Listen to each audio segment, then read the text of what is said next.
पाकिस्तान अवामी मुस्लिम लीग के सरबराह शेख रशीद ऐं संदसि भाइटे शेख राशिद शफ़ीक जा नामज़दगी कागज़ रद्द थियण जो कारण साम्हूं अची वियो आहे। रिटर्निंग ऑफिसर नज़ारत अली तरफ़ां शेख रशीद ऐं संदसि भाइटे जे कागज़नि ते एतिराज़नि जूं कापियूं जारी कयूं आहिनि, जिन मूजिबि शेख रशीद अहमद पंहिंजे आससनि जा मुकमल तफ़सील फ़राहम न कया विया आहिनि। रिटर्निंग ऑफिसर मूजिबि शेख रशीद जे ज़ाहिर कयल आससनि जी मालियत सीड़पकारी सां हिक जहिड़ाई नथी रखे। शेख रशीद कागज़नि में 2021 खां 2023 जी आमदनी जो ज़िक्र नाहे कयो।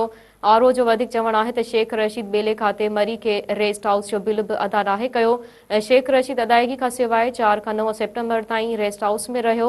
शेख रशीद मथां सरकार जा 3,22,000 रुपया रहियल आहिनि। रिटर्निंग ऑफिसर मूजिबि शेख रशीद जी नामज़दगी कागज़नि ते बि इहो बि एतिराज़ उथारियो वियो त हिन गुज़िरियल साल ज़मीन ख़रीद कई पर गोशवारनि में उहा ज़ाहिर नाहे कई। आरओ जो वधीक चवणु आहे त शेख रशीद शफ़ीक पंहिंजी घरवारी जे टैक्स जूं रिहतूं अदा न कयूं आहिनि, जॾहिं त पंहिंजे आससनि जा मुकमल तफ़सील फ़राहम करण में नाकाम वियो आहे।